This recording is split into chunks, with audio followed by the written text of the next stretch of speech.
Qual era a natureza dessa realidade com a qual Marx trabalhava?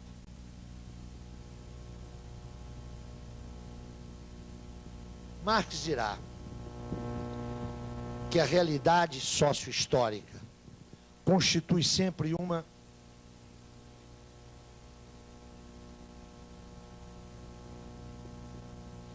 totalidade.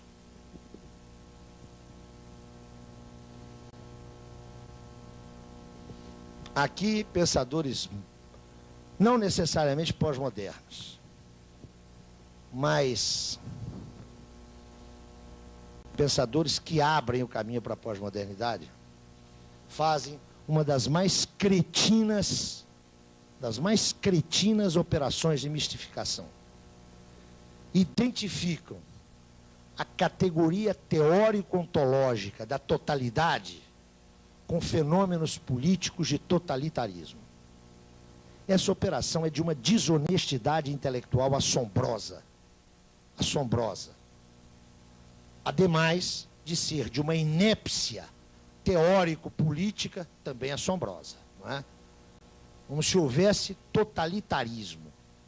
Essa teoria, vocês, se não sabem, fiquem sabendo, a teoria do totalitarismo foi criada a partir dos anos 30 para meter no mesmo saco fascismo e stalinismo. É para isso que essa categoria existe. E uma categoria que põe no mesmo saco fascismo e stalinismo é uma categoria de inépcia absoluta. É preciso que alguém tenha coragem de dizer isso.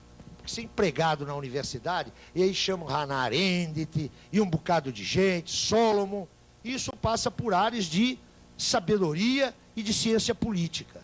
Essa mesma ciência política que cunhou esse conceito de populismo, que explica Franco, Videla, Perón, Vargas, Garotinho, Brizola. Suspeitem, por favor, desse tipo de clichê que não significa nada. São pérolas do cretinismo sociológico. Esses conceitos não valem nada. E, no entanto, tem em curso, e quando alguém diz o que eu digo, invoca lá uma lista de autoridades que eu uso. E fulano da universidade tal, e daí, fulano? Eu já saí da Idade Média, eu não aceito mais argumento de autoridade, não. Que coisa que é essa? Ou vamos confessionalizar de novo as instâncias do saber?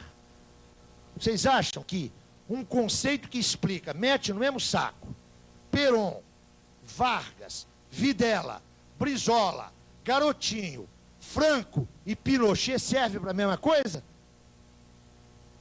É igualzinho o conceito de autoritarismo. Caracteriza-se a ditadura brasileira como regime autoritário. Isso é elegante, não é?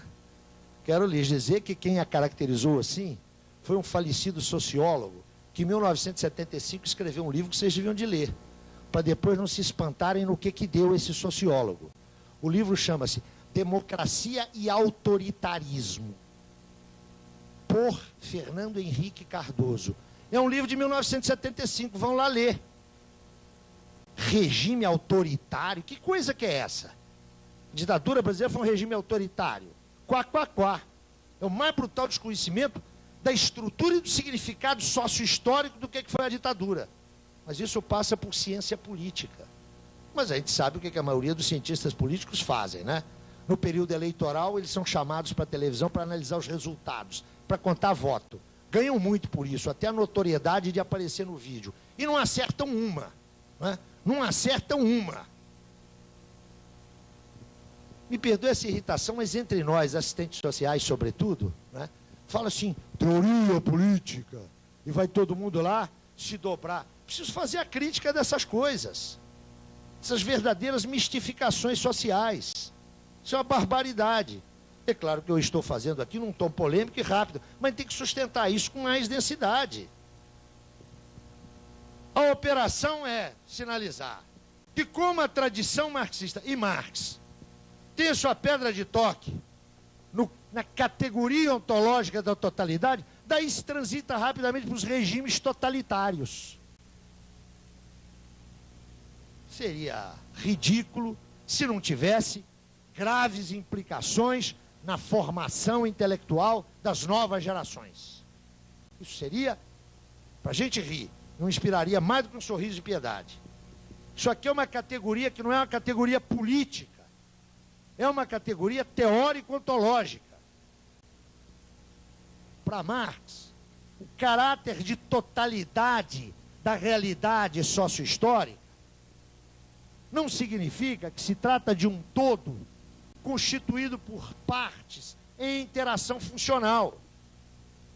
Isso aí é o bom para alguns, chato para outros e inútil para mim, funcionalismo que vem de Durkheim e vai se condensar numa certa antropologia que encontrou em Radcliffe Brown, seu principal teórico, e fundamentalmente na sociologia acadêmica norte-americana pós-30.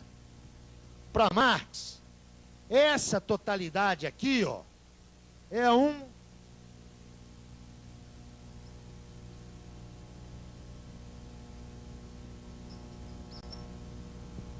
não é um todo constituído de partes, com uma vinculação funcional. Essa realidade é um conjunto de complexidades. É um complexo de complexos, onde a menor unidade constitutiva é ela mesma de extrema complexidade. Eu brincava aqui outro dia falando, né, que está na moda aí em certos âmbitos, o pensamento da complexidade. Cada um come o prato que lhe parece mais apetecível. Isso não tem nenhuma novidade. A concepção de realidade de Marx, isso é formalizado sobretudo por Lukács, mas está lá no Marx, lembra muito a concepção hegeliana da história da filosofia. Hegel caracterizava lá a história da filosofia como um círculo constituído de círculos concêntricos. A realidade social é uma totalidade de máxima complexidade constituída por totalidades não simples, mas de menor complexidade. Não vamos popar a coisa, vamos lá para o grosso, para a explicação do botequim. Não existe sociedade sem indivíduos. Sem indivíduos sociais. A sociedade não é a soma dos indivíduos. A sociedade é o sistema de relações que vincula esses indivíduos. Logo, para Marx, não existe a questão fundante da sociologia acadêmica. A questão fundante da sociologia, lá nos seus pais, era saber o seguinte: quem nasceu primeiro, a galinha ou o ovo? É o indivíduo ou a sociedade? Vocês conhecem as respostas existentes. Para Durkheim não tem dúvida nenhuma. Supremacia do coletivo, do social, sobre o individual. E tem gente que acha que essa é que é a resposta de Marx. Que em Marx há uma dominância do social sobre o individual. Onde é que está escrito isso? Marx começa o texto de 57 dizendo claramente o seguinte: não tem que discutir quem nasceu primeiro, a galinha ou o ovo, essa pergunta é inepta. Só existem indivíduos em sociedade. A menor unidade social, ó, é o indivíduo. Ô coisinha simples o indivíduo social, hein? Não é? A gente nem precisa de Freud, não. Essa unidade social, que é a unidade social básica, é de extrema complexidade. Mas os indivíduos não estão soltos por aí, né? Eles estão numa coisa chamada família. Seja a família de origem, seja a família de constituição. Ou algumas famílias de constituição, né? Para os mais democratas. A complexidade da família é a soma da complexidade dos indivíduos que a compõem, uma ova. Na ótica de Marx, isso aqui é uma outra configuração. E as famílias não estão perdidas aí. Elas compõem classes sociais.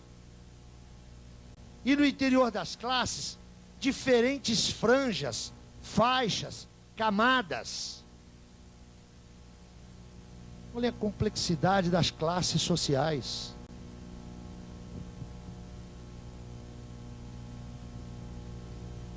Essas classes estão em sociedades nacionais. Portanto, defrontadas com outras classes sociais, interagindo com elas, supondo-as. E estão inseridas numa sociedade mundial. Sobretudo, gostam os adeptos das teorias da globalização de falar de sociedade global. Tá bom. Numa sociedade planetária. O conjunto dessas complexidades. O indivíduo é uma complexidade. Notem, há uma complexidade das estruturas, mas há uma complexidade das objetivações. Pensem na ciência, pensem na arte, pensem na política.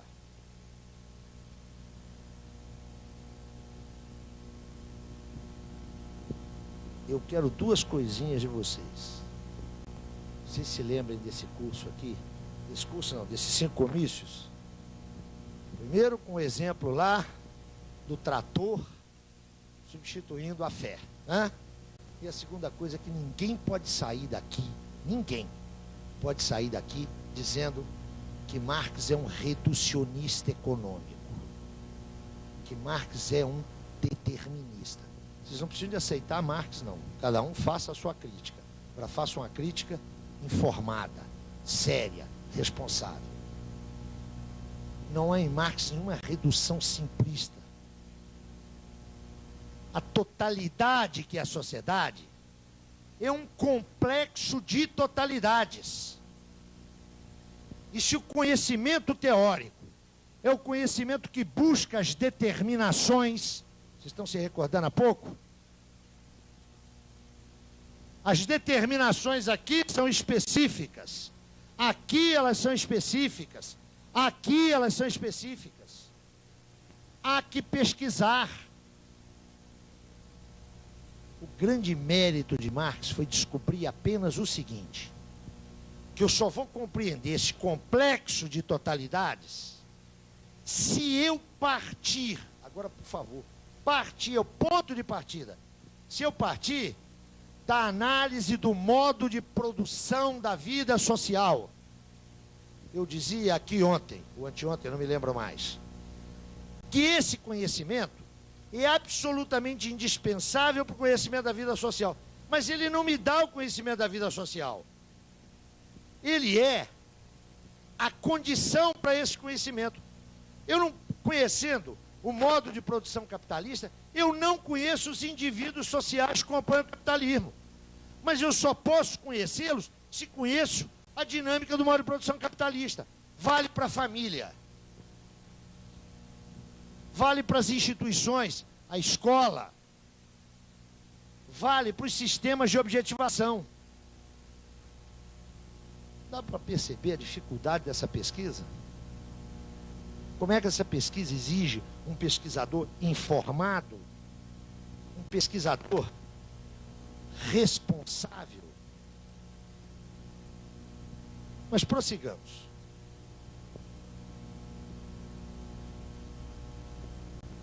Para Marx não há nada simples na sociedade. Nada simples. As instâncias que compõem a sociedade são sempre complexas. E a sociedade é esta totalidade constituída de outras totalidades. Ela é a totalidade de maior complexidade. Mas essa totalidade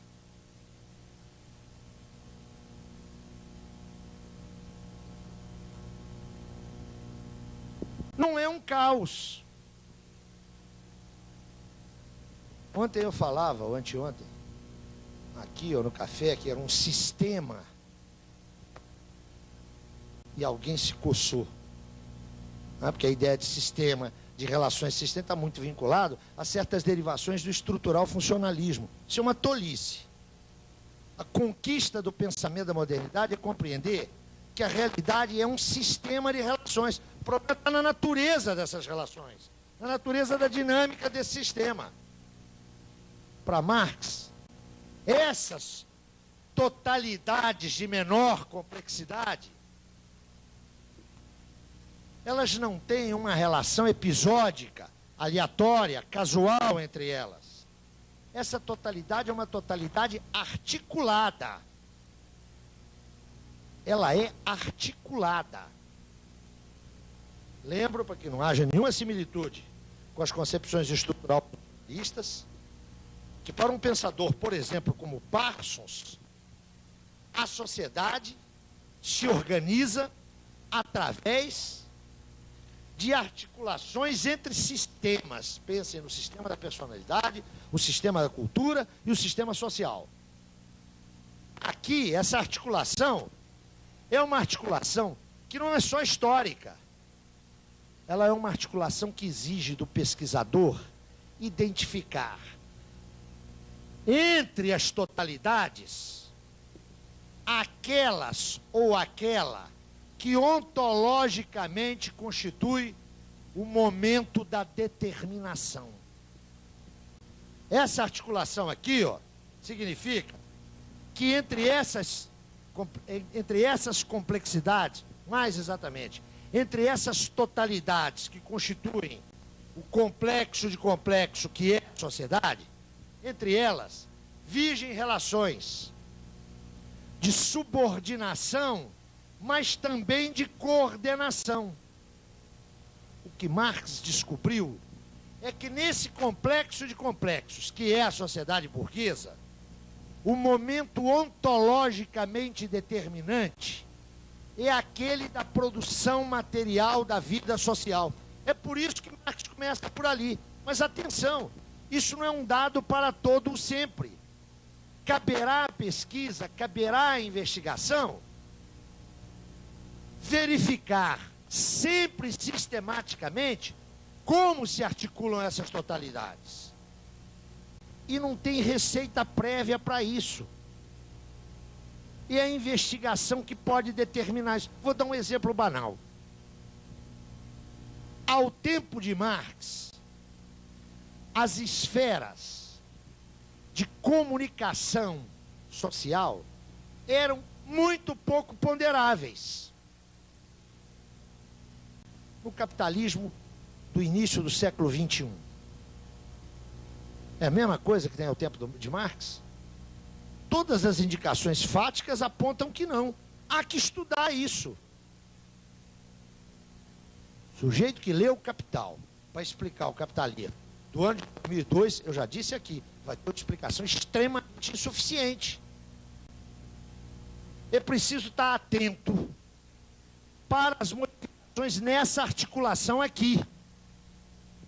Trata-se, portanto, para Marx, de uma totalidade constituída de totalidades de menor complexidade, não mais simples, que se apresentam articuladas, mas, sobretudo, se apresentam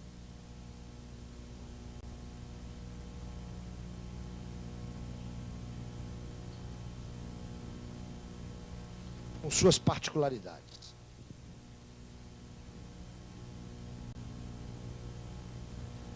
As totalidades que constituem a totalidade social não podem ser equalizadas na análise. Elas têm particularidades. Elas são totalidades com naturezas específicas, próprias. Porque se não fosse assim, nós não teríamos um complexo de complexos. Nós teríamos uma totalidade indiferenciada. Isto significa, olhem para cá, por favor, que esse é o pulo do gato, que essas contradições e esses antagonismos não cortam igualmente a sociedade, não cortam igualmente as várias instâncias sociais. Para poder apreender como é que contradições e antagonismos dinamizam essas estruturas que são os complexos constitutivos da sociedade. Para entender isso, para não pensar equalizadamente as várias instâncias, eu tenho que descobrir as suas particularidades. Marx, lá, já em 57, 58, vendo como expressão dessas contradições e antagonismos sociais, uma das suas expressões, as lutas de classes. E na sociedade burguesa, esse sistema de lutas de classes, é importante adentrar que Marx não falava em luta de classes, nem lutas de classe. Marx falava sempre em lutas de classes. Na ordem burguesa, as fundamentais dessas lutas se desenvolvem entre burguesia e proletariado. Marx diz, olha, essa daí é uma força motriz da história. Tudo bem, é uma força motriz da história. Como é que passa a luta de classe na fábrica? Na fábrica, aqui, ó, onde classicamente se produz o valor, é aqui, ó, que se cria a riqueza. A luta de classe aqui toma que forma? É saber quem é que vai ficar com o pedaço maior do excedente. Essa luta passa por onde? Pelo acordo da jornada de trabalho, e é essa que praticamente decide tudo, não é? Por que a classe operária sempre brigou pela redução da jornada? Não é porque ela é preguiçosa. Porque ela sabe que quanto mais ela reduzir o seu tempo de trabalho lá, ela tem a possibilidade de reduzir o tempo de trabalho excedente. Aqui, ó, a luta é saber quem é que vai controlar o excedente. É evidente que essa é a luta, esse é o eixo da luta, mas ela passa por outros caminhos, não é? Controle de parte do processo de trabalho, rigidez, ritmos.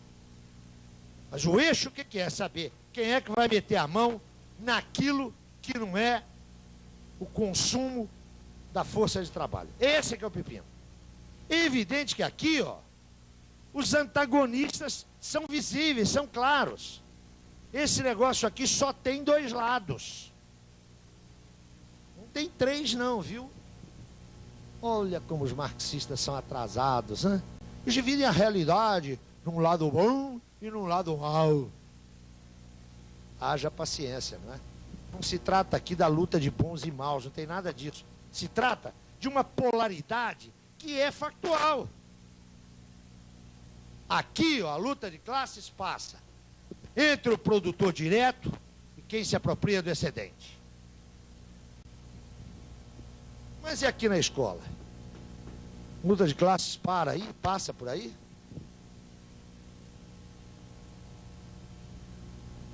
Se Marx tem razão, passa. Mas como é que passa? Não sei se vocês já protagonizaram isso.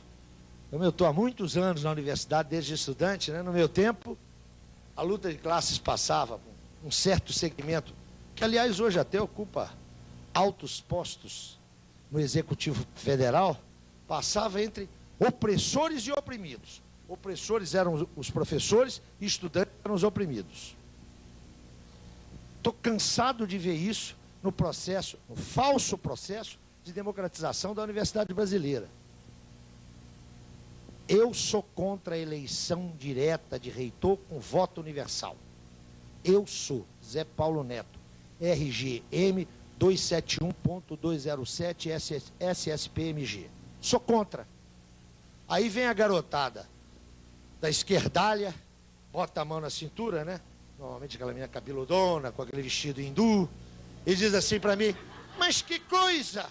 Você quer eleição direta para presidente da República e não quer a mesma coisa para reitor. É isso mesmo, minha filha. Porque em instância eu escolho um presidente da República pela sua representatividade social e pelo seu programa político. Universidade não é sociedade, não é partido político. Aqui, ó, A mediação é a disputa pelos sistemas de excedente. Aqui, ó, a mediação é outra. É o saber, é o conhecimento. Então a luta de classe não pode passar aqui do mesmo jeito que passa ali. Aqui, ó, a luta de classes não passa entre opressores e oprimidos, entre exploradores e explorados. Aqui ela passa pela direção social do conhecimento. É outra coisa. Sabe por que ela passa por aí? Porque essa instância aqui tem particularidade. A particularidade dela, o que é? É a preservação, revisão e ampliação do estoque de conhecimentos. Neguinho, das grandes empresas, quer eleição direta mesmo para reitor. Porque tem que prometer um bocado de coisa para as várias corporações que operam aqui dentro, depois não tem dinheiro, aí transforma a universidade num balcão de projeto. E quem é que compra projeto da universidade? É o português ali da esquina que vende bacalhau? Não. É a Ródia, é a Shell, é a Telemar. E aí está a garotada toda satisfeita. Elegemos o reitor diretamente. A luta aqui passa pela direção social do conhecimento. Logo, a luta de classes aqui passa por condutos que não são os daqui. E nessa coisa aqui chamada família? Passa ou não passa a luta de classe? Claro que passa. Ela é constitutiva das famílias. Eu sempre digo em todos os cursos que eu dou, façam uma análise no lugar onde vocês vivem do entrelaçamento das famílias.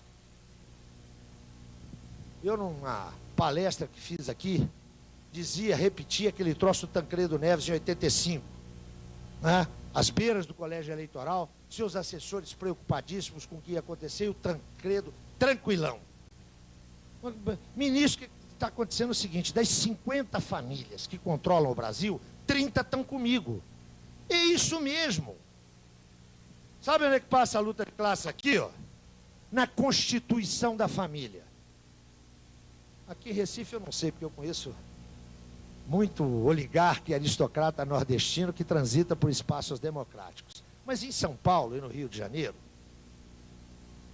a minha filha, eu tenho uma filha de 27 anos, belíssima. Freud também explica isso, não é? Minha filha não tem a menor chance de casar com os filhos do Antônio Hermílio de Moraes. Sabe por quê? Porque os espaços urbano-físicos que ela frequenta não são os deles. O lazer dela não é o deles. Esses caras são os inencontráveis, como diria Lefebvre. Estão hoje em São Paulo, fim de semana estão em Ubatuba, no outro fim de semana estão em Nova York, no outro estão em Cannes. O padrão de socialização deles é outro. Então, a luta começa antes, mas se por acaso, eu até gostaria, para minha velhice empobrecida de professor universitário, se por acaso minha filha se casasse com um deles, ia ser com separação de bens. Se o amor fosse muito, seria com separação parcial de bens. Mas ainda que isso acontecesse, naquele inevitável momento em que um dos dois é remetido à adorável congregação de São Cornélio, né? Todo casamento tem a congregação de São Cornélio. Se alguém descobre, o que acontece? O que vocês estão rindo? Não tem? Claro que tem, ué. O que acontece? Sabe o que acontece? Ele vai botar um detetive particular que vai filmar a entrada no motel, a saída no motel, o gravador, se possível vai fazer um flagrante. Sabe para quê? Não é só para ficar com o chuchu, não. É para manter a guarda dos filhos. Porque é por aí que passa a socialização básica. Agora, quando não é assim, 2 processos. Um já julgado, portanto não estou cometendo nenhuma indiscrição, e outro ainda em processo de julgamento. Alguém em casa deve ter uma geladeira Prosdóximo. A da minha casa é Prosdóximo. A família paranaense conhecida, de uma pequena metalurgia que se transformou, hoje foi comprada como tudo, porque esse país está vendido a leilão aí, não é? Foi comprada pela Electrolux. Era uma refrigeração Paraná, Refripar, de uma família muito tradicional de Curitiba, os Prosdócio. Aquela gente que começa com uma pequena metalurgia, onde ainda há trabalho pessoal investido do capitalista, vai crescendo, separa a propriedade da posse e vira uma grande empresa. 30 anos depois, o cara olhou para aquela senhora trabalhar com ele, mas viu que ela estava com varize, não é? Estava gorda, feia, que não havia plástica ou botox que resolvesse. Foi andar com nota de 30 anos, mas tem que ir para separar. E aí a coisa vai para o fórum. Sua Excelência não quer dar nada à mulher. A outra quer 500 milhões. E fica esse espetáculo maravilhoso aí, em asta pública, de toda a sujeira familiar da grande burguesia aparecendo. O outro caso, conhecidíssimo, é o do senhor Johnny Saad. O cara chama João mesmo, mas como ele é Saad, contraparente do Adhemar de Barros, a Rede Bandeirantes, né? Não sei se vocês sabem, todo mundo diz que o Adhemar de Barros é ladrão. Aliás, ele mesmo dizia, rouba, mas faz. Agora, o genro dele, o João José Saad, ou João Jorge Saad, morreu há pouco tempo como benemérito da telecomunicação brasileira. Quer dizer, o sogro é ladrão, mas ele construiu lá, no Morumbi, os seus estudos. Ele é um homem honrado e certíssimo, deve ser, eu suponho. Não tenho prova nenhuma em contrário. Filho dele casou-se com uma perrapada e está há 4 anos brigando no Fórum de Pinheiros. Passa por aí a partilha da propriedade. Mas é óbvio que a luta de classe aqui, ó, porque essa é uma instância de socialização, onde o meio homogêneo é o tal afeto, aquilo que a gente chama de amor e outras coisas iguais, ela não passa do mesmo jeito que passa aqui e ali. Aqui, ó, passa o controle da socialização dos filhos e o caminho da herança. Se eu não levar em conta particularidade disso aqui, disso aqui, disso aqui, eu acho que a luta de classe passa do mesmo jeito do conjunto da sociedade. É evidente que Marx não tem nada a ver com isso. Aqui, ó, o que comanda a forma pela qual a luta de classes atravessa as várias instâncias, as várias estruturas, as várias esferas, é o sistema de mediações dominante. Se o sistema de mediações é diferente, é óbvio que a forma e o impacto das lutas de classe não são os mesmos. Quem é que decide isso? Ninguém decide, não está escrito. Tem que estudar, tem que pesquisar, tem que encontrar as categorias, ou seja, os traços constitutivos do fenômeno social real.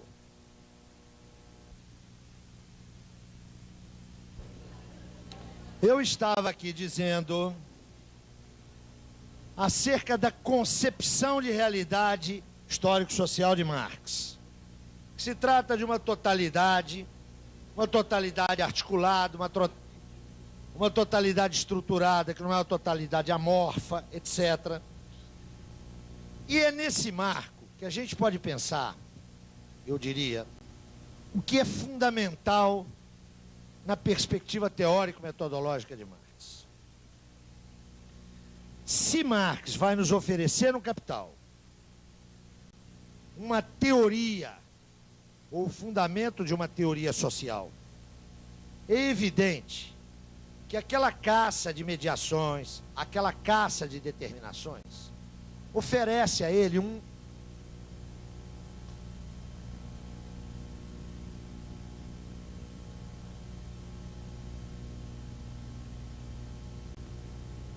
arsenal categorial, um elenco, um universo de categorias, sobre as quais, antes de prosseguir, eu queria chamar a atenção de vocês.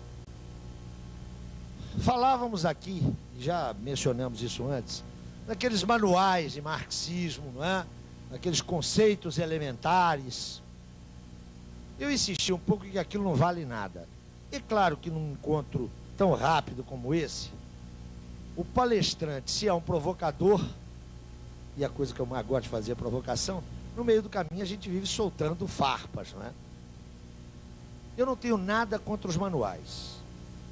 Creio, inclusive, que bons manuais são extremamente importantes como uma forma de acessar qualquer universo teórico. Isso não vale só para Marx, não. Bons manuais, e existem bons manuais, eles são boas formas de entrada nos complexos teóricos. O problema está em que, frequentemente, os manuais deixam de ser pontos de partida e se constituem pontos de chegada. Por que eu estou dizendo isso? Porque quando se fala em marxismo, quando se fala em materialismo dialético, materialismo histórico, vem sempre um conjuntozinho de meia dúzia de categorias que passam a funcionar como eles dizem de catuaba composta, né? Serve para tudo. Então, quando a gente pensa em Marx, pensa em quê? Classe, Estado, relações de produção, forças produtivas, lutas de classe, capital, capital constante, capital variável. Eu queria assinalar para vocês que a obra marxiana é de uma extraordinária riqueza categorial. E não podia ser diferente. Se Marx consegue nos dar uma análise do modo de produção capitalista, se ele consegue nos dar uma análise da produção material, da vida social na ordem burguesa, se ele faz isso, ele nos oferece uma reprodução ideal daquelas categorias constitutivas desse movimento que, se essa formulação anterior é correta, é extremamente complexa. O universo categorial de Marx é riquíssimo, está longe de se esgotar nessa meia dúzia ou nessa meia centena de categorias que frequentemente nos são apresentadas como conceitos. O grande problema, e eu volto à discussão logo quando a gente começou a falar em método, é que Marx, ao contrário de Weber, ao contrário de Durkheim, não se dispôs a sistematizar formalmente essas categorias, porque ele não as retirou do seu objeto e as hipostasiou. Essas categorias só têm sentido para ele na análise concreta do movimento do capital. Daí o problema dos manuais. O problema dos manuais está em apresentar essas categorias como conceitos passíveis de definições fechadas, o que violenta a própria lógica da investigação marxiana, que nós já insistimos aqui, opera por determinações e pela sua saturação. Ao mencionar essa riqueza categorial, essa extraordinária riqueza material, o que eu quero sinalizar é que é impossível trabalhar com essas categorias tomadas de per se. Eu estou voltando aqui àquela discussão que ficou latente entre nós acerca dos projetos de pesquisa, lembram-se? Dizer, quando a gente entra num doutorado, você faz um projeto de pesquisa e vai discutir com o seu orientador, que põe a mão na cintura e diz, e quais as categorias que o senhor vai utilizar? É evidente, notem, que na medida em que nós somos pós-marxistas, na medida em que nós viemos depois de Marx, nós não temos que ter o trabalho da reconstrução categorial dele. Nós já dispomos dessas categorias. É claro que a nossa pesquisa não pode ser uma pesquisa para verificar se essas categorias estão aí hoje. No máximo que nós faremos com esse tipo de pesquisa é validar ou não a vigência contemporânea dessas categorias. Agora, a pesquisa se faz para fazer o conhecimento avançar e não para reduplicar, ainda que a transmissão de conhecimento seja uma função fundamental da universidade, mas não pode ser a única. A função do pesquisador não é refundar o conhecimento já alcançado. Trata-se de ampliar o estoque crítico. Com isso, o que eu quero dizer? Que esse arsenal de categorias de Marx é absolutamente fundamental para o pesquisador. Mas o pesquisador não tem que enfiar essas categorias debaixo do braço e começar a aplicá-las aos seus recortes, que não são os objetos de Marx. Essas categorias, elas só têm funcionalidade heurística, só têm capacidade de desvendar, de nos ajudar a compreender o real, se elas forem utilizadas considerando-se todo o circuito analítico onde elas aparecem. De alguma maneira, a discussão que ontem se esboçou aqui acerca, com a intervenção de Ana, acerca de trabalho produtivo e trabalho improdutivo. Essa discussão só tem sentido, só adquire sentido, no marco maior, onde o problema adquire significação teórica. Como é que eu me aproprio desse arsenal categorial? Não é abrindo um dicionário de termos marxistas. Alguns são extremamente úteis. Penso no dicionário do Labicar, penso no dicionário do Pottermore. São dicionários importantes, mas eu não posso trabalhar com essas categorias tal como elas aparecem ali formuladas. Aquelas são indicações, inclusive, bibliográficas. Na verdade, eu só acesso essas categorias se eu acesso a análise marxiana. Vamos ver se eu me faço entender. Essa categoria aqui, ó.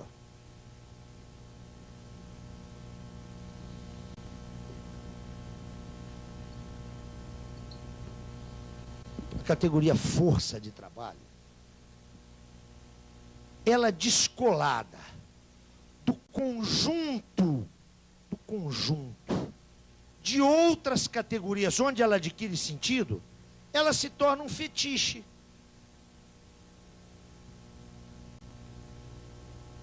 As categorias marxianas são auto-implicadas.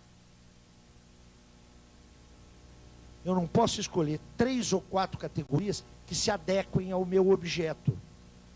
Eu tenho que pensar o meu objeto no circuito social. A partir da sua inscrição nesse conjunto, nesse tecido, nessa malha de relações sociais, e só a partir daí é que eu posso ver a pertinência das categorias que já estão postas. Estou me fazendo entender? É que eu acho isso muito complicado, eu acho que isso não é fácil, não. O que eu estou tentando sinalizar aqui são 2 coisas.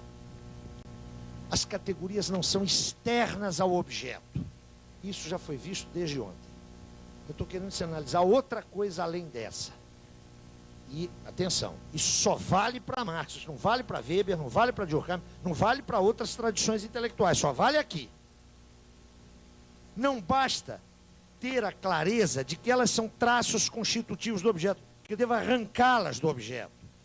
É preciso ter a clareza de que a sua utilização hoje, quando elas já estão, digamos, formalizadas, eu já tenho as categorias constitutivas essenciais do movimento capital. Não tenho todas, porque há novidades. Esse movimento está em curso, não está esgotado. A cada desenvolvimento da ordem do capital, novas determinações aparecem. A pesquisa tem que buscá-las. A investigação tem que localizá-las.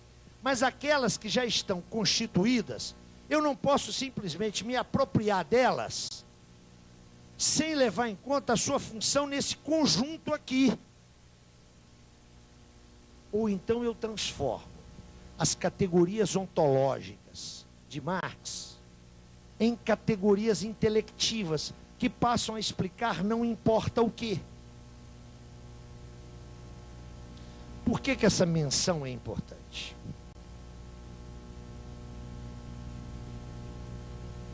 Porque há três categorias, que são as categorias nucleares, as categorias que fundam esse arsenal, que fundam esse elenco categorial. Que categorias são essas?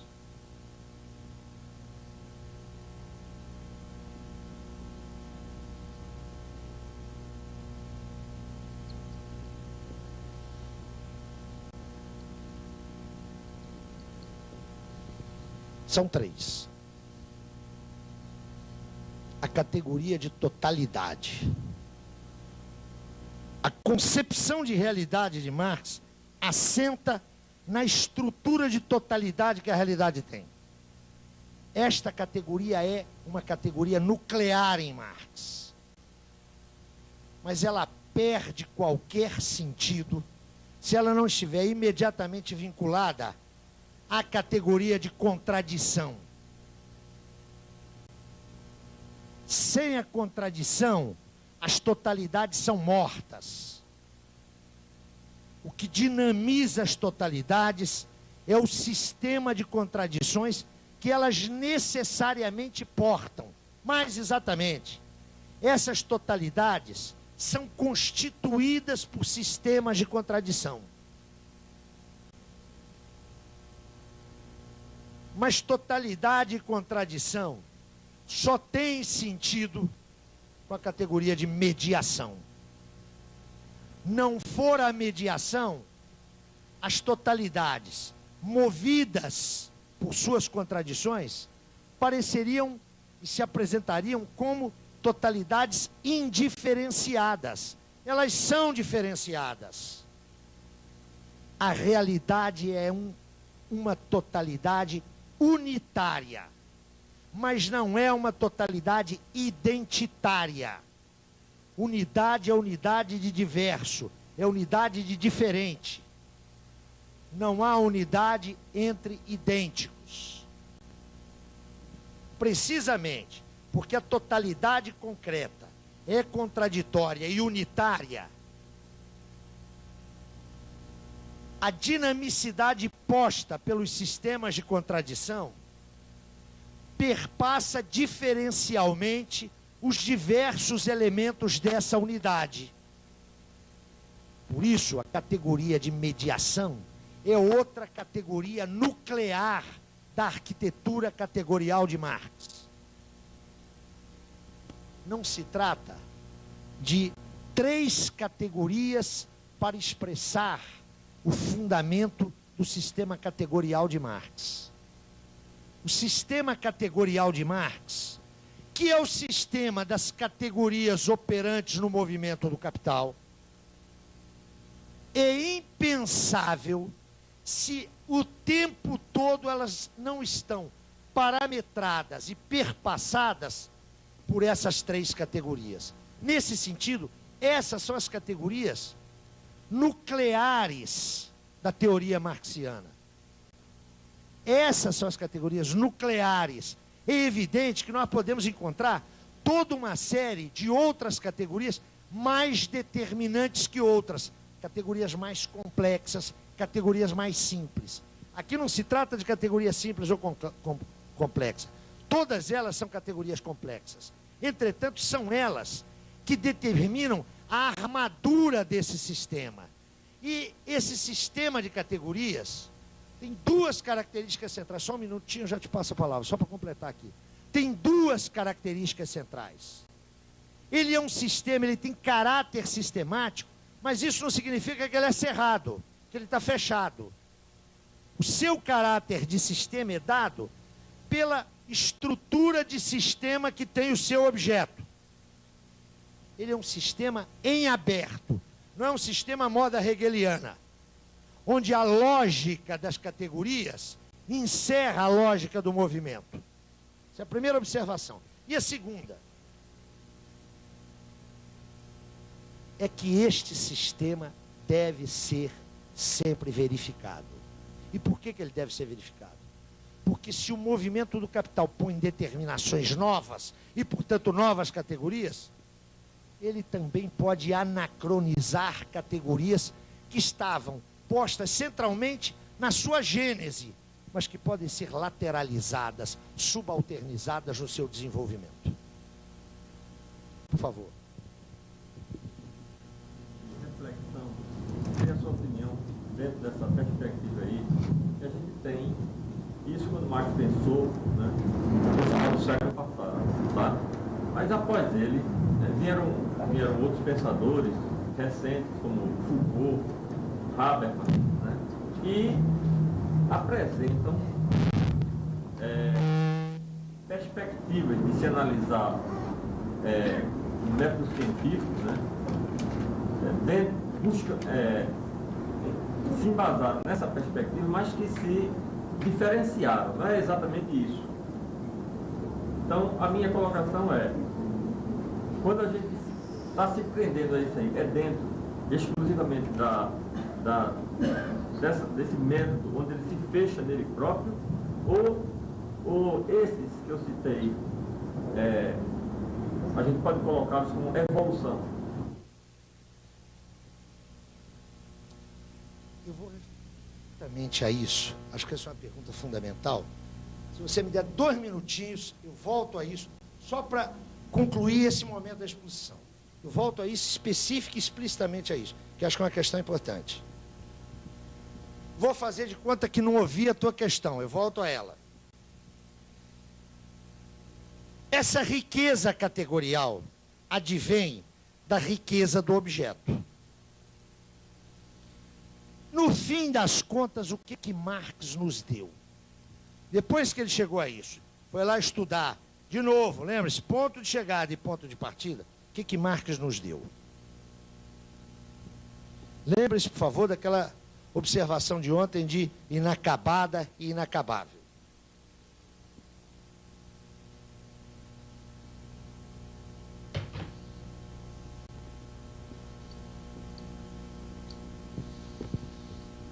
O que eu tenho, não nos manuscritos, mas no Capital?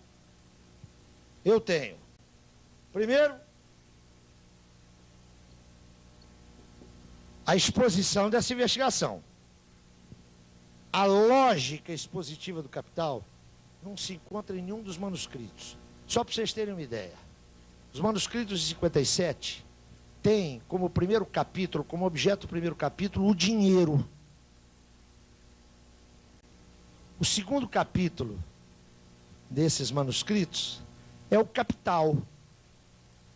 Quando eu vou pegar a estrutura expositiva lá do Capital, nós vamos ver que não tem nada disso, né? A discussão começa, fundamentalmente, em torno de valor e trabalho. Por quê? Porque a exposição tem uma lógica diferente da investigação. Na exposição marxiana, o que eu tenho?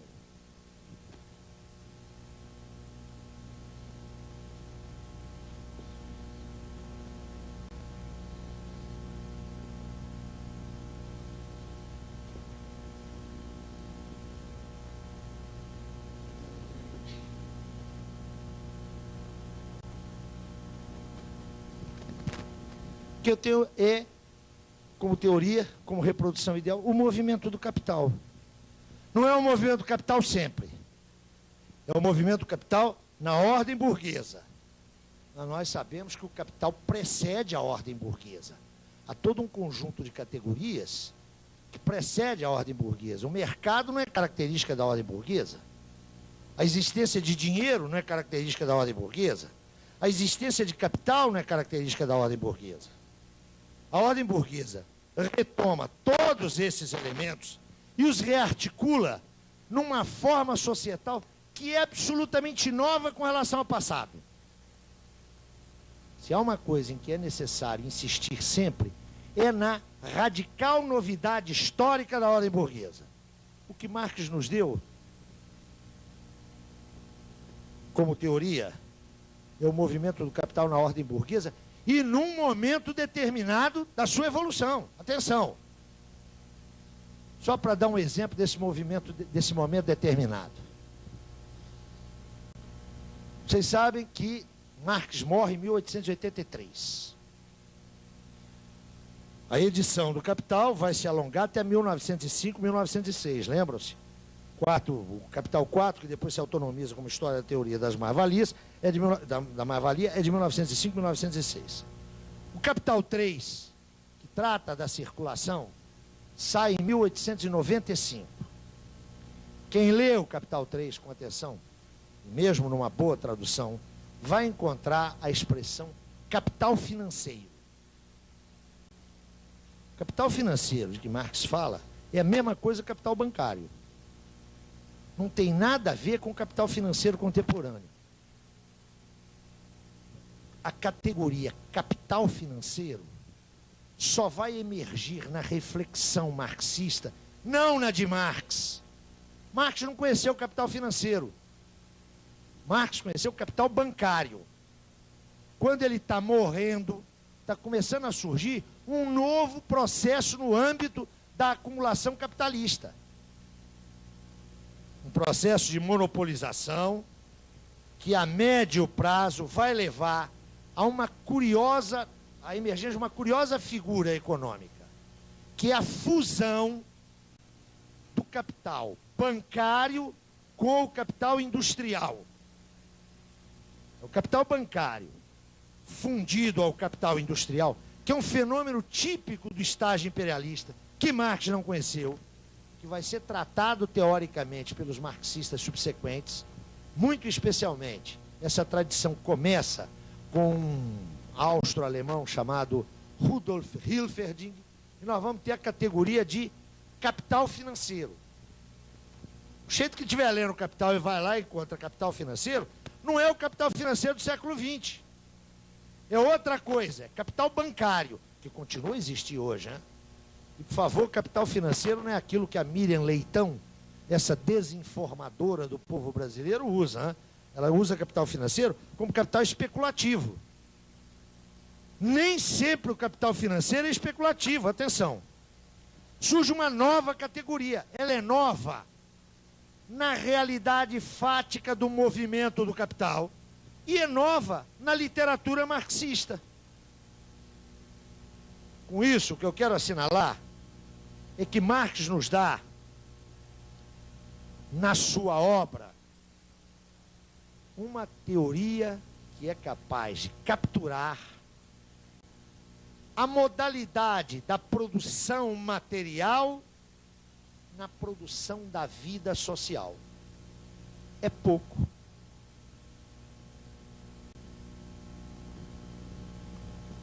Que coisa engraçada, né? Fazer essa caminhada toda para chegar e dizer, é pouco. É pouco. É claro que na obra de Marx, dado aquele método que a gente assinalou, que vai e volta, Marx tematiza o Estado, tematiza as classes, tematiza o papel das legislações, Marx tematiza o papel da cultura, Marx tematiza o papel da ação política, mas o centro da sua preocupação era fornecer o quê? O conhecimento da modalidade específica de produção material na ordem burguesa. Dá para entender por que é que Engels, no final da sua vida, já sem Marx do seu lado, dizia para os marxistas da época, calma na hora de vocês começarem a analisar os fenômenos estéticos, os fenômenos culturais, os fenômenos políticos. O que nós temos é um roteiro, é um guia de análise.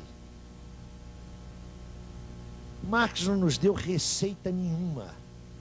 O que ele nos deu foi o filme, não foi a fotografia, foi o filme de como é que na sociedade burguesa os homens produzem materialmente a sua vida social.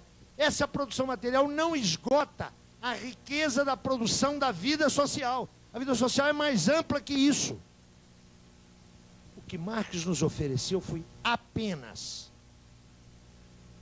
a porta de entrada para a compreensão dessa mais complexa de todas as formações societais. Então é pouco, não é? A tarefa que restou aos pesquisadores que se vinculam a ele é enorme. É a tarefa de, sem derivar daqui, atenção, sem derivar daqui o estudo da vida social, ancorar aqui o estudo da vida social. Estamos longe, portanto, daquelas exposições curtinhas, pequenininhas, não é? Que caracterizam de maneira esquemática a vida social capitalista na base da ilação para as suas várias estruturas complexas de tendências que se dão apenas no mundo do capital. É pouco, eu dizia. É pouco. Mas esse pouco constituiu a maior revolução teórico-cultural desde a Ilustração. É evidente que isso só pode ser útil para quem é capaz, ou não só é capaz, a quem interessa uma compreensão da realidade como totalidade. Ou seja, o suposto de tudo isso é aquela concepção de totalidade. Se eu rompo com ela, se eu a considero ou insuficiente, ou anacrônica, é evidente que todo esse edifício se pulveriza, se atomiza, e eu posso recolher aspectos desse edifício, fragmentos, dimensões, conceitos, noções, para construir um outro edifício. Não é esse, senão, o procedimento dos teóricos pós-modernos, para os quais ou a categoria de totalidade já não tem mais vigência, ou nunca teve. Ou nunca teve. Vocês sabem que nós não podemos reduzir o campo da pós-modernidade a algo homogêneo. Entre os teóricos, chamados teóricos pós-modernos, impera uma enorme heterogeneidade, tanto de posições políticas quanto de supostos teóricos. A crítica e a recusa deles em face de Marx pode obedecer a dois comandos. Um primeiro é o seguinte: o mundo fundado na totalidade real já existiu, não existe mais. O paradigma marxiano funcionou para o século XIX e para parte do século XX. Não funciona agora, porque a realidade agora não tem mais o caráter de totalidade. Ou então pode obedecer a um outro comando. É de que a concepção da totalidade, desde a sua gênese, foi uma concepção falaciosa, uma concepção artificiosa, que não respondia à realidade. A realidade sempre teria sido fragmentária, caótica, um sistema de desconexões. Em qualquer das alternativas, Marx aparece como um pensador importante que pode inspirar investigações, pode inspirar elementos de análise, mas não será nunca capaz de nos oferecer uma matriz de análise capaz de dar conta da realidade. Porque, inclusive, todas as tendências pós-modernas são substantivamente relativistas, quando não são claramente agnósticas. Ou pode-se conhecer pouco da realidade, ou então nunca se conhece a realidade. E não podemos esquecer que, substantivamente, os pós-modernos questionam a própria noção de uma realidade. Vejam, por exemplo, Vátimo, que chega a afirmar que não há a realidade. Existem realidades, das quais as mais importantes são as virtuais. Nesse sentido, para aqueles que ainda se põem nesse campo, ou se requerem, ou se requisitam, ou se reivindicam nesse campo de análise, o caminho da compreensão metodológica é a apreensão, no marco da exposição desse movimento, a incorporação e a apropriação das categorias analíticas de Marx, que só tem sentido no seu sistema categorial. A incorporação e a apropriação das categorias analíticas de Marx, que só tem sentido no seu sistema categorial. Eu sempre costumo dizer que o ponto de chegada de uma abordagem acerca do método de Marx só é significativo para quem leva em conta uma velha formulação do jovem Lukács. A formulação é a seguinte: o caminho acabou, a viagem começa. O caminho formal acaba no momento em que você se apropria disso aqui. O caminho acaba aí. Mas a viagem do conhecimento, a viagem da produção de conhecimento, a viagem da ampliação do estoque crítico, da massa crítica, começa precisamente no ponto em que o caminho acabou. Mas o caminho não acabou pelo seguinte: porque o movimento do capital está aí. É preciso apreender Marx para apanhar o movimento do capital. Mas o movimento do capital hoje não é aquele com o qual Marx trabalhou. Eu acabo de dar um exemplo, dentre vários, de uma categoria real que Marx não trabalhou pelo simples, ela não existia como tal. Ela é uma nova determinação. Questão do capital financeiro. Como é que fica o estudo contemporâneo? Como é que fica a possibilidade de apanhar hoje a realidade? E aí eu entro um pouco na questão que o companheiro levantou.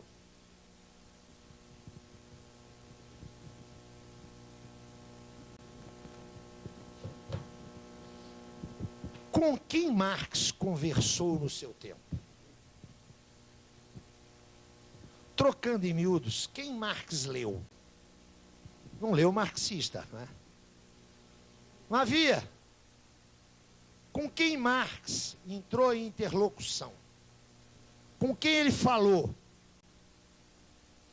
Com autores que eram substantivamente diferentes dele. Você lembra ali da documentação, quando Marx recorria à documentação? A que documentação ele recorria? Uma documentação que não era produzida no campo dele. Não era produzida com os mesmos parâmetros teórico-metodológicos. Qual é a nossa situação hoje? Qual é a situação de quem quer prosseguir a pesquisa hoje? A mim me parece que há dois caminhos, e só dois. Dois não, tem um terceiro que é suicida, mas a gente deve mencioná-lo. Tem o caminho do suicídio. É agarrar lá o que Marx disse, se trancar no que Marx disse e tratar de explicar o tempo presente. Por que é o caminho do suicídio? Porque veda, cancela, interdita a possibilidade de qualquer produção de conhecimento. É o que eu chamo de interpretação talmúdica de Marx, né? A interpretação fundamentalista de Marx. Eu vou dar um exemplo. Tanto no Manifesto do Partido Comunista, que é um manifesto programático, quanto nas obras de Marx, seguramente há pessoas aqui que conhecem isso melhor do que eu, especialmente da área da pedagogia. Marx pensa sempre a vinculação da educação com o trabalho. Isso é uma constante no pensamento de Marx. Isso tem uma razão histórica. Que razão que é essa? A conquista da educação formal pelos trabalhadores. Nesse sentido, Marx fazia coro com a demanda direta dos trabalhadores no seu tempo, não é? O dia tem 24 horas, 8 horas para trabalhar, 8 para descansar, 8 para se educar, 8 para estudar. Marx pensa a educação sempre vinculada ao trabalho. Se você traz essa discussão para hoje, eu penso que ela está muito complicada. É muito difícil você sustentar isso, né? Na verdade, o que nós queremos hoje é uma extensão máxima do tempo de não trabalho. Isso não significa que você não tenha uma educação que esteja socialmente orientada para a valorização do trabalho. Atenção, não é isso. Mas em Marx há frequentemente uma identificação forte da educação orientada para o trabalho com uma orientação que combine atividades de trabalho. Eu, pessoalmente, estou convencido que isso é uma maluquice. Deve ter marxista aqui nessa sala e seguramente todos eles estão fazendo o possível para que os seus filhos tenham uma educação formal a mais distanciada possível do mundo do trabalho. Para ser consequente, o marxista que está de acordo com aquelas coisas lá deve pegar o seu menino, botar de manhã na escola e de tarde na jardinagem pública. Eu acho que esse troço é complicado. Estou dando um exemplo banal. Um exemplo banal. Há toda uma série de marcas do pensamento marxiano que são marcas do seu tempo. E não são marcas limitadoras, não, que eram extremamente progressistas naquele momento. Mas que o acúmulo histórico-social mostrou que hoje não tem pertinência. O caminho do suicídio é ter uma visão fundamentalista de Marx. Há um outro caminho, que é o caminho do que eu chamo de, com ironia, porque eu vejo que a ironia não funciona muito aqui, hein? Fiz umas ironias lá naquele meu papo com os estudantes e foi uma tragédia.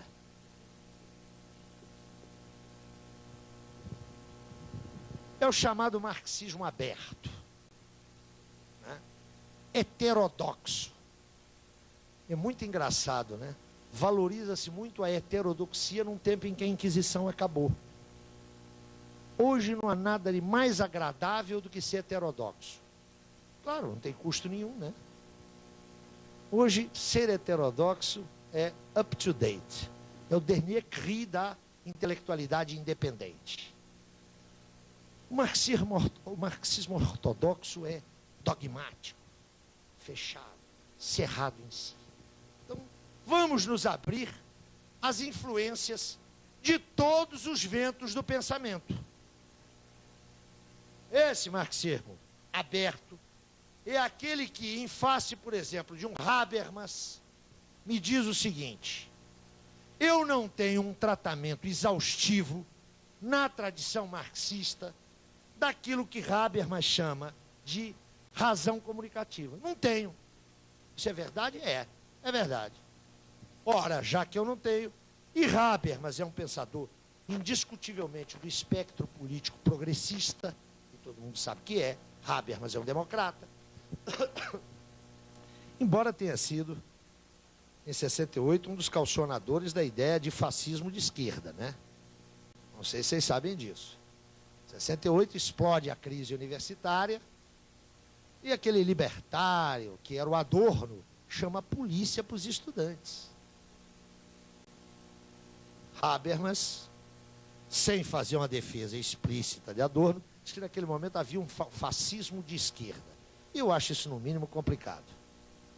Mas, independentemente desse episódio, a trajetória de Habermas é a trajetória de um democrata e de um democrata progressista. Nunca foi fácil ser democrata na chamada República Federal da Alemanha. E Habermas sempre foi. Como Habermas tem essa discussão elaboradíssima, eu não tenho essa discussão na tradição marxista, está resolvido o meu problema. Eu incorporo Habermas. Não há na tradição marxista, pelo menos eu não conheço, a gente tem que levar em conta aí a minha ignorância, uma discussão sobre os universos concentracionários, suas lógicas específicas. Parece claro que Foucault tem uma contribuição a esse respeito. Como eu não tenho isso na tradição marxista, eu incorporo. Eu não tenho uma discussão específica sobre a cultura do espetáculo. A tradição marxista não enfrentou como tal, pelo menos até final dos anos 50, princípios dos anos 60, hoje isso já existe, é preciso situar isso historicamente. Eu não tinha uma elaboração marcada sobre a indústria do lazer e a cultura do espetáculo. Eu vou lá no Guy Debord, ele me dá isso. Eu posso multiplicar isso. O resultado disso aqui é uma salada eclética que atende a todos os gostos. Eu diria que essa é a moda contemporânea acadêmica, universitária. É aquela perigosa lógica que orienta um personagem de Molière, Monsieur Jourdain. Je prends mon bien ou je le trouve. Eu apoio aquilo que me interessa onde eu o encontro. Do ponto de vista da elaboração teórica, isso apresenta os maiores problemas. Uma incorporação acrítica, e a crítica aqui, atenção, é naquele sentido lá original, dos fundamentos.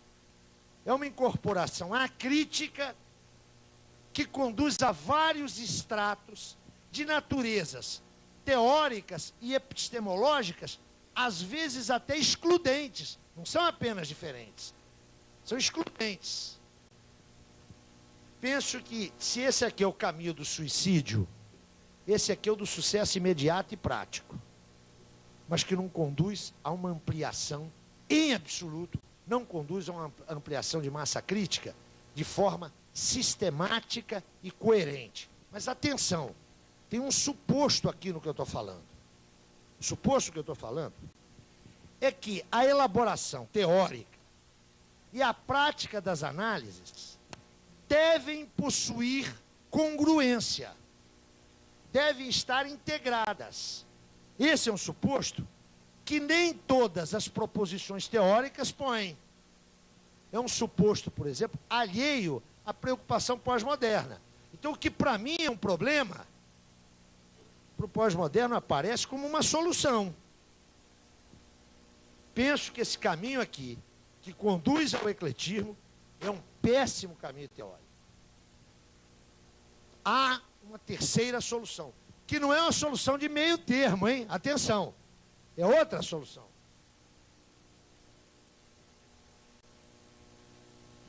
É a solução do que eu chamo de incorporação crítica. Comecei dizendo o quê? Marx lia quem? Marx não lia os seus iguais. Marx lia não só os diferentes, mas os seus antagonistas.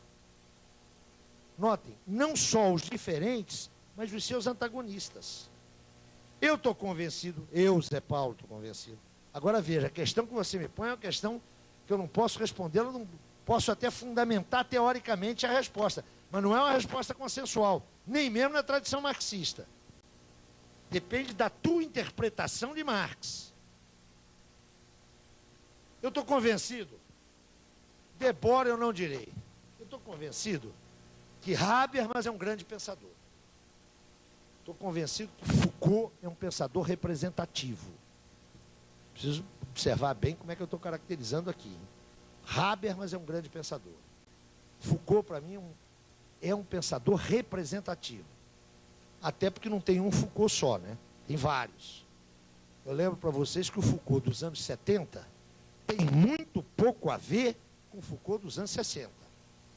Quem leu Foucault com atenção, lembra-se do final do seu livro, das suas primeiras obras, do seu livro mais importante, que é As Palavras e as Coisas, Le Mots et les Choses.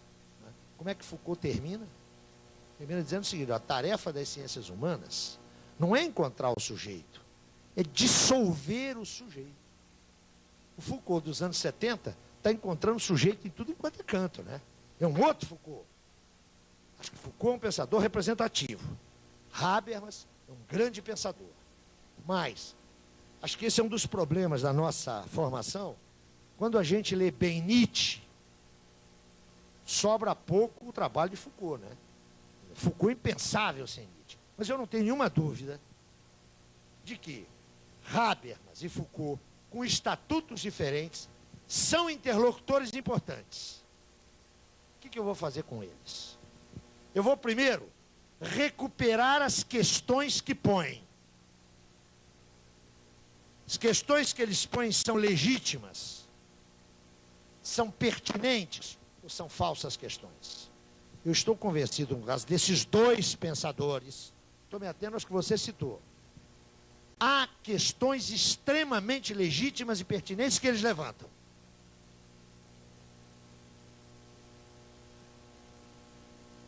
Reconhecida a pertinência e a legitimidade das questões, me cabe incorporá-las. Outra coisa é incorporar as respostas que eles dão. Aqui, ó, olha aí para cá, se incorporam as questões e as soluções dadas. Aqui se incorporam as questões e eu devo procurar respondê-las com os recursos heurísticos que eu tiver. Se não tiver, eu tenho que criá-los. Não se trata de incorporar as suas respostas. Não sei se me faço entender. Isso implica o quê? Um diálogo constante com esses pensadores, mas ao mesmo tempo uma crítica constante às soluções e mesmo às questões. Pode ocorrer, deixa eu ver se eu não vou dizer nenhuma besteira aqui agora, tem que pensar um pouco. Quantas questões eu não tenho dúvida nenhuma. Desses dois pensadores, eles colocam questões pertinentes. Acho que um dos grandes, Iane, meu querido mestre, sempre costumava dizer, olha, o problema de boa parte dos marxistas é que eles só leem marxistas. Essa crítica do Iane me parece inteiramente pertinente, não é? Você tem que ler o que é diferente, caramba. Porque é um pressuposto no conhecimento, na produção de conhecimento, né? que é o pressuposto de que o oponente pode ter razão. Se você fecha isso, se você acha que o seu oponente ou o seu diferente, a partida não tem razão, aí não há discussão teórica. É impossível o avanço teórico. Então, o primeiro trabalho é, eu tenho que ler Habermas e lê-lo bem. Segundo trabalho, se eu não quiser entrar nessa incorporação aqui, eu tenho que estabelecer a crítica dele. Não sei se clarifico o que penso disso. Agora, é claro que é muito fácil você falar isso aqui, né? O complicado é fazer. Nós estamos aqui num domínio muito prescritivo. O domínio do que deve ser. Agora, como é que você faz isso? Quero lembrar uma coisa para vocês. E no caso destes dois, isso é verdade. Embora Foucault recusasse claramente o que eu vou dizer aqui agora, né? Eu falei de provocação para Marx, não é só para Marx, não, para mim também. Existe doido, existe doença mental. Foucault não ia coçar os cabelos porque ele não os tinha, era careca, não é? Mas ele de cara ia dizer que isso aí é o exemplo de um autoritarismo que vai favorecer uma sociedade disciplinar. Mas tudo bem. Nenhum desses dois está naqueles casos extremos que nós mencionamos, não é? Nenhum dos dois é um falsário de ideias, pelo contrário, eram pensadores subjetivamente sinceros, e nenhum dos dois era louco.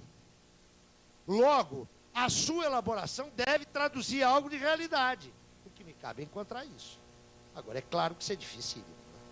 Isso é a prática da construção teórica, que é sempre elaboração crítica. Eu estou aproveitando o gancho da pergunta dele para dizer algo que a mim me importa mais. Quer dizer o seguinte: se Marx só nos deixou aquilo, aquela monumental revolução, qual é o meu papel hoje? Eu diria que o meu papel é esse aqui, ó. O meu não é do Zé Paulo, não, né? O meu é do pesquisador. Eu tenho que entrar em interlocução com os outros acerca do problema que eu estou estudando. O que disseram? Qual é a massa documental existente? Submeter essa massa documental à crítica e fazer análise de processo real.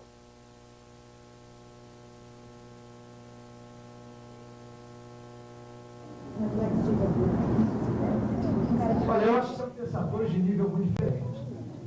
Eu acho que é complicado a gente fazer uma lista pelo seguinte: em Habermas você tem um pensador sistemático, no sentido de construção sistemática. No segundo Foucault, que é o qual eu estou me atento aqui, essa preocupação não existe. Nesse sentido, eu estou convencido, inclusive, que Foucault, e essa é a interpretação contestável, mas Foucault abre claramente o caminho aí para os pós-modernos. Bourdieu é uma outra tradição, né? Do ponto de vista político, o isolamento de Bourdieu, para mim, é o exemplo da capitulação da intelectualidade francesa. Lembro para vocês, eu estava na Europa em 95, quando na França, fundamentalmente em Paris, houve aquele grande movimento grevista, não sei se vocês se lembram, fundamentalmente os trabalhadores urbanitários. Paris parou, o pessoal teve que andar de bicicleta. O único intelectual que estava solidário ao movimento dos trabalhadores era Bourdieu. Alain Touraine, o teórico dos movimentos sociais, devia estar jantando em algum palácio presidencial, né? Bourdieu estava lá, brigando, intervindo, trabalhando. Mas eu acho que são pensadores de nível muito diferenciados, né? Em Habermas você encontra uma construção sistemática, que eu penso que é extremamente importante, malgrado o seu visceral ecletismo, né? Pensador eclético da cabeça aos pés. Bourdieu é um pensador, eu diria, mais congruente, mas é um pensador, e nisso aqui não vai nenhum juízo de valor, é uma constatação. É um pensador que não tem o porte, nem a pretensão de um Habermas. Eu diria que isso vale para todo mundo, hein? Vale para todo mundo. Desde contribuições mais sistemáticas a contribuições mais pontuais. Eu diria que aqui ó, o trabalho da vigilância crítico-epistemológica e teórico-sistemática é fundamental. E eu diria que é dificílimo você guardar essa tradição. Porque essa tradição demanda um rigor e demanda um compromisso de coerência teórica, que eu diria que é cada vez menos favorecido no mundo contemporâneo. A propósito disso, eu queria fazer uma última consideração. Nós passamos esses dias todos aqui, nesses 5 comícios, e não foi mais do que isso, não é? Viajando em torno da obra de Marx. Eu quero voltar a uma determinação primeira, para chegar a uma conclusão que é um pouco cética. Eu mencionei Lenin a uma certa altura da minha exposição. Ele lhes disse, Lenin, lendo a grande lógica de Hegel, a grande lógica, lá no exílio suíço, fez um apontamento. Marx não nos deixou uma lógica. Marx nos deixou a lógica do capital. Isso é perfeitamente congruente com uma outra afirmação leniniana que me parece dar o retrato do pesquisador que quer seguir as pegadas de Marx. A tarefa é fazer análise concreta de situação concreta. Mas é claro que para isso você tem que recapturar aquele arsenal categorial. Nesse sentido, a formação do pesquisador, sendo ele marxista ou não, obedece ao mesmo padrão. Você tem que se apropriar da massa crítica anterior. Você tem que se apropriar daquilo que no teu campo de trabalho constitui uma herança cultural irrenunciável. Pesquisador tem que ser pesquisador culto, tem que ser pesquisador informado. E ninguém nasce assim, isso é um processo, e é um processo cumulativo. Nesse sentido, todas essas conversas nossas, da minha parte, tiveram um único objetivo. Primeiro, ajudar a desmontar a ideia de que existe um método marxista, um método de Marx, que pode ser codificado, pode ser formalizado em 5, 10 ou 20 regrinhas. Isso não existe. Em Marx, método não é um conjunto de regras formais para tratar um objeto. Eu espero ter ajudado vocês a pensar neste sentido. Mas há um segundo elemento, que não é um elemento de natureza teórico-metodológica, ainda que seja apreensível, graças a uma abordagem teórico-metodológica. Se a gente percorre os escritos do jovem Marx, vai encontrar uma afirmação, salvo erro, em 1844, que me parece da maior importância para a gente pensar o tempo presente e as tarefas dos pesquisadores, que se reclamam dessa tradição no tempo presente. Afirma o jovem Marx: não basta que o pensamento tenda para a realidade, é preciso que a realidade tenda ao pensamento. Marx quer dizer com isso. É absolutamente imprescindível que o pensamento, que a teoria, que a preocupação do investigador tenda para o real, queira apreendê-lo, queira capturá-lo, queira reproduzi-lo. O grande pensador, qualquer grande pensador, só o foi porque pensou o seu tempo. Lembrem-se de Drummond. O tempo é a minha matéria. O tempo presente, os homens presentes. Isso é norma nos grandes pensadores. Foi assim com Marx, foi assim com Hegel, foi assim com Weber, é assim com gigantes do século XX. Mas diz Marx, não basta isso. Não basta que o pensamento queira apreender a realidade. É preciso que a realidade favoreça essa apreensão, que a realidade favoreça esse movimento do pensamento. Até porque esse movimento não é um movimento individual, não é um movimento pesquisador A, B ou C. É um movimento que está tecido socialmente. O nosso tempo presente, a nossa realidade, favorece um pensamento que tenda para a realidade? Eu posso estar enganado, mas a quadra histórica que se inaugura a partir dos anos 70, e notem, em todos os quadrantes. Eu brinquei muito aqui com a queda do muro, vocês lembram? O muro caiu, estou convencido, caiu para o lado errado. Caiu em cima de mim, mas caiu. Do outro lado do muro, as condições também não eram as mais adequadas para a pesquisa do real. Não cabe aqui uma aproximação crítica sequer sumária ao que foi o chamado socialismo real, o mal chamado socialismo real. Mas nos dois lados do muro se privilegiava, por razões de natureza econômico-política, se privilegiava um conhecimento que requer apenas um movimento prático mental. De um lado ou do outro, e agora já não tem outro lado, é num lado só, se privilegia o quê? Se privilegia o movimento que é capaz de permitir uma manipulação da realidade, seja da realidade material, seja da realidade sócio-histórica. Lembram da minha brincadeira com o dinheiro hoje? A gente sabe manipular o dinheiro, sabe mexer com ele, sabe ganhá-lo, sabe especialmente perdê-lo. Mas o que é o dinheiro? Esse exemplo vale para tudo. No domínio da nossa vida cotidiana, no domínio do nível cotidiano da nossa vida, a maior parte das nossas atividades tem esse sentido. A gente vai sair daqui, vai pegar a chave do carro, vai acionar o botãozinho, há um circuito eletrônico que vai liberar as portas, a gente vai entrar, vai meter a chave na coluna de direção, vai girá-la, vai acionar o acelerador, vai meter o pé na embreagem, vai botar a primeira, vai sair e vai circular muito bem. Sem saber absolutamente nada de como é que funcionam esses circuitos. Sem saber absolutamente nada acerca de quem produziu isso. Como foi produzido, como é que isso chegou aqui. É claro que no plano da cotidianidade, nós desenvolvemos automatismos que são necessários à nossa reprodução.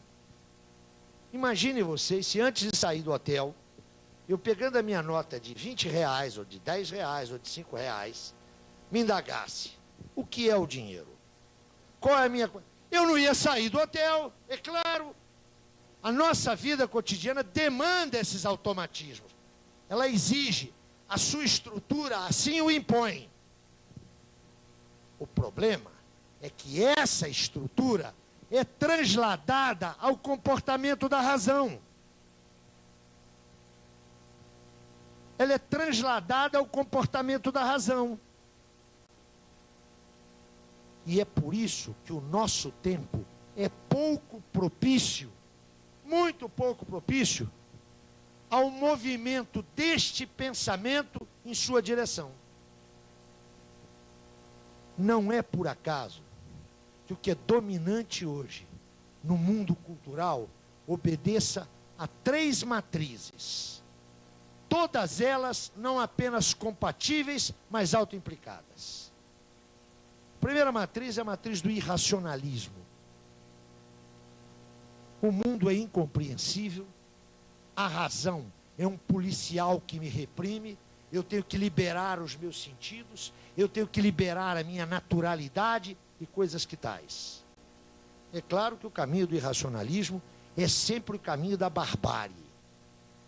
É sempre o caminho da barbárie. É o falso caminho da falsa emancipação.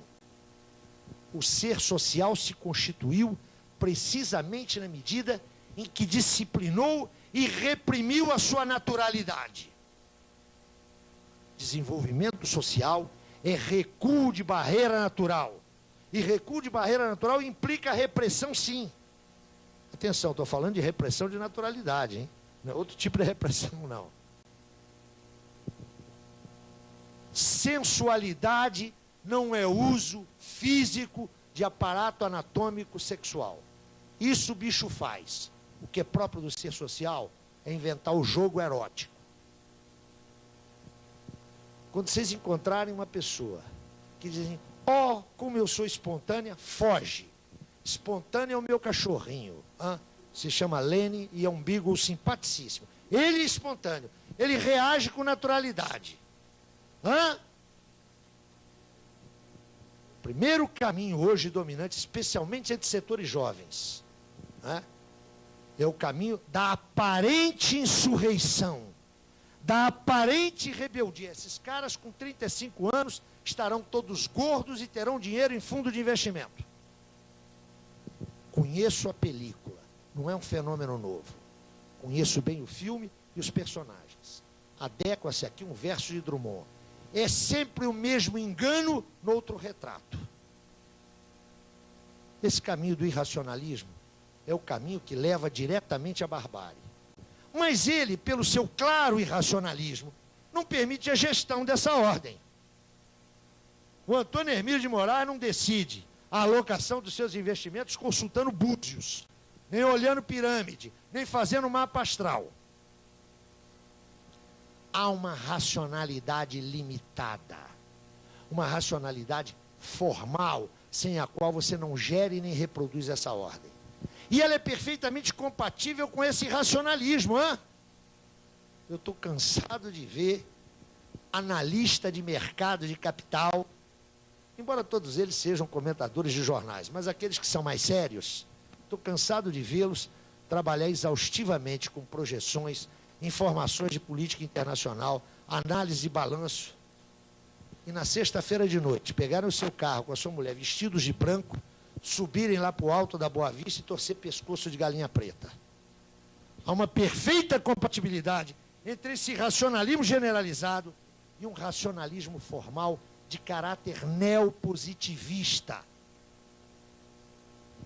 radicalmente antiontológico, que supõe que a sociedade é um sistema de signos e que ela pode ser não apenas semiologizada, mas enquadrada em projeções de modelos. Quando não é o irracionalismo descarado que domina o nosso quadro cultural, é esse racionalismo de gabinete, de prancheta, de projeção cibernética, de constituição por infovias, que é perfeitamente compatível com, no fim de semana, a regressão ao irracionalismo. Esse aparente racionalismo não está em oposição ao irracionalismo. Eles são polaridades antitéticas, mas são polaridades. Terceira via, e terceira só por citar, não é uma via alternativa às duas. Primeira, segunda, agora a terceira, é aquela que preserva o compromisso com a herança iluminista, com a herança ilustrada, com a herança prometeica do humanismo e, no limite, até da revolução. Essa via, evidentemente, não encontra estímulos da realidade para se desenvolver. Nesse sentido, se explica o isolamento dessa tradição. Não é apenas um isolamento ideológico, é um isolamento real, efetivo. Eu costumo brincar para dizer isso de maneira curta e grossa. No princípio da década de 80 no Brasil, o intelectual estava preocupado com o quê? Com transformação social radical, com classe, com trabalhadores. Está todo mundo correndo para arranjar sua carteirinha no PT e arranjar o seu lugar no último vagão do trem da história. Havia uma imantação de um movimento social forte. Havia um movimento de trabalhadores efetivo, que imantava, que favorecia, atenção, favorecia esse pensamento que tende à realidade. A discussão o que era? A discussão era o fim da ditadura. A discussão era o socialismo por vias chamadas vias democráticas. Essa era a discussão quente. Na entrada de 2000, não tem esse movimento aqui, e ele é um fenômeno mundial, não acontece só aqui. E aí a gente estuda o quê? Cidadania, a situação dos conselhos tutelares, a situação da criança, do adolescente. Eu não estou desqualificando esses estudos, não, por favor. Eu só estou chamando a atenção para o fato de que eles não são casuais. Eu acho os institutos de cidadania extremamente importantes. Extremamente importantes. Eu acho que um problema real num país como esse é o problema da infância que está jogada aí na rua, está prostituída, está explorada. Não nego nenhuma dessas importâncias, mas é preciso ter clareza de por que nós chegamos a isso aí. É preciso ter clareza de que essa redução minimalista da teoria social está diretamente vinculada a uma redução minimalista das expectativas de mundo. E quando a gente chega a isso, e só se chega a isso através de uma análise teórica extremamente competente, quando a gente chega a isso, a gente adquire um certo pessimismo contemporâneo. Eu tenho que estudar tudo aquilo para poder fazer da minha aulinha? Tem. Lembra como é difícil? A gente brincava ontem. Como é que eu vou fazer se eu não tenho dinheiro para comprar livro? Se o meu salário é tão minimalista quanto as minhas expectativas? É isso mesmo, caramba. A não ser que vocês tenham aqui vocações para heróis ou suicidas, dois caminhos que eu não recomendo. A gente tem que encontrar um jeito de desbloquear isso. Eu estou convencido que esse jeito só se encontra no espaço público. Eu estou convencido que esse jeito só se encontra na vocação sociocêntrica. Nos partidos políticos, nos movimentos de algumas classes sociais, nas formas de intervenção comum. Aí alguém pode me dizer, mas esses partidos políticos que estão aí são uma droga. E eu responderei, mude para a Suíça. Esses partidos políticos são os partidos da sua sociedade. Se você não se identifica com eles, não se vincule organicamente a eles, mas trabalhe com aqueles que te são mais próximos. Sempre me pareceu um suicídio você transitar do princípio para a ação sem mediações. Ontem eu almoçava com um grupo de companheiros, mais que alunos, companheiros, embora tenham sido minhas alunas, e uma delas me dizia, mas você não fala em comunismo. Não fala em comunismo. Para que eu preciso falar em comunismo? Eu quero ganhar aqui a compreensão para um método de pesquisa. Dele não deriva uma ação política. Ele tem implicações políticas, mas dele não deriva uma ação política. Quem faz política com princípio está condenado ao isolamento. Como não tem nesse país nenhum partido que expresse os interesses de vanguarda históricos da classe operária, eu não vou fazer nada. Não vou votar no Lula, não vou votar no Zé Serra, porque eles não expressam o meu programa teórico. Nós não estamos discutindo a direção da academia nem do conhecimento. Nós estamos discutindo a gestão imediata da vida de 174 milhões de pessoas. Não há princípio teórico que justifique isso. Porque não há princípio teórico digno desse nome que se possa contrapor a essa humanidade. Vocês sabem por que Marx é genial? Eu vou lhes dizer. Não foi só porque ele descobriu que onde há trabalho assalariado, sempre há exploração. Não é por isso que Marx é genial, não. Se ele tivesse feito essa descoberta, nós íamos lembrar dele nos manuais, nos compêndios. Marx é genial porque, tendo descoberto isso, cria a Associação Internacional de Trabalhadores com um bando de reformistas do lado dele. Bando de reformistas. Caras que não queriam destruir o capitalismo, não. Queriam reduzir a jornada de trabalho. E quando se conquista a redução legal, lá no papel da jornada de trabalho, sabe o que ele escreveu? Essa é a primeira vitória da economia política do proletariado, do trabalho, contra a economia política do capital. O provavelmente alguns de vocês esperariam que Marx dissesse: continua a exploração. É claro que continua a exploração. Enquanto houver capital e trabalho, haverá exploração. Ele foi grande porque ele foi capaz de vincular suas descobertas teóricas a uma ação política possível. A uma ação política possível. Marx, aquele que descobriu que onde há trabalho comandado por capital, é trabalho explorado, é trabalho alienado, é o mesmo Marx que foi lá para a Associação Internacional dos Trabalhadores, sentou ao lado de descarados reformistas e saudou a legislação que limitava a exploração, não é que abolia não, só limitava, como a primeira vitória da economia política do trabalho contra a economia política do capital. É isso que dá a genialidade de Marx. Essa é a nossa tarefa. Exigência teórica mais rigorosa possível.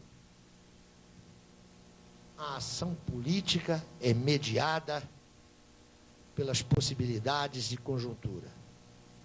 Quem não tiver isso na cabeça não vai fazer bem nenhuma das duas coisas. Porque eu só posso fazer essa crítica aqui, ó, olhem para cá, essa incorporação crítica, se eu estiver interagindo com o outro.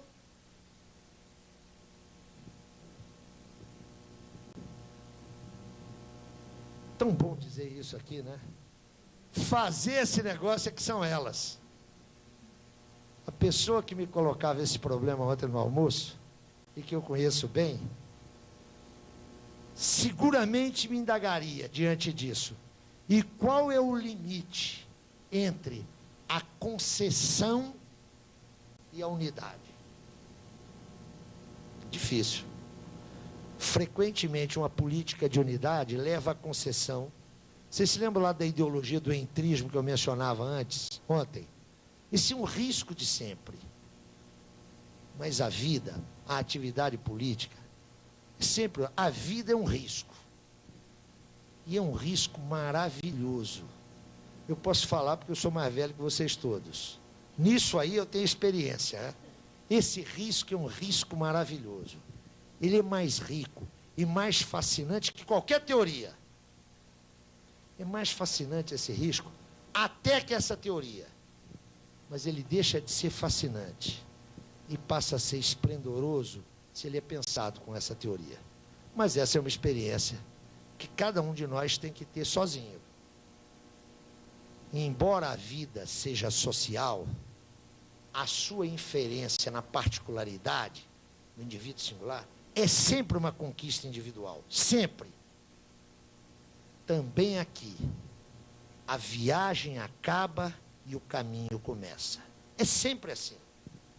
Isso é lá na teoria, é aqui na escola, é aqui na saída agora, onde eu vou dizer para vocês, caramba, são 1h30, eu viajo daqui a pouco, onde eu vou dizer para vocês que eu queria agradecer a oportunidade que a coordenação de pós-graduação do Rio de Janeiro e daqui de Pernambuco, porque é um convênio entre duas baronesas do serviço social, uma está sentadinha, caladinha lá atrás, que é a minha chefe, é a doutora Nobuko Kameyama.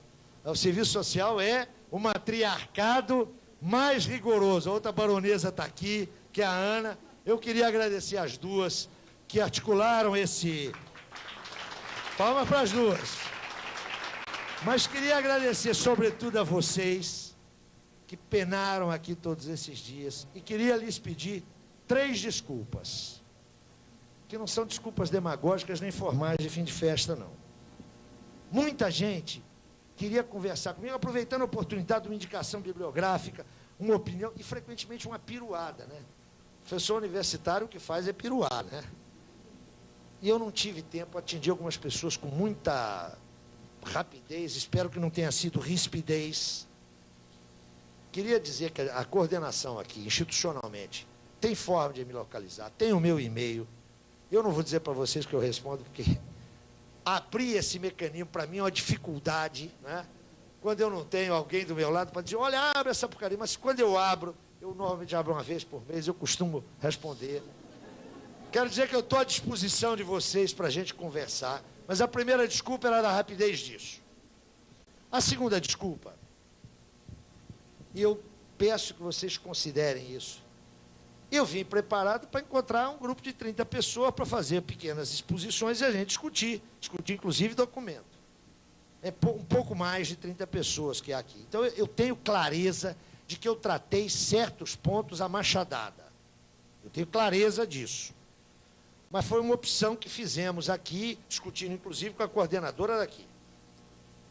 De qualquer maneira, a bibliografia sugerida dá a vocês elementos para avançar. Eu até vou me propor a fazer o seguinte, eu vou mandar, semana que vem, aqui para a coordenação, uma bibliografia de referência. Cobrem, por favor, da professora Ana. Eu vou mandar uns 30...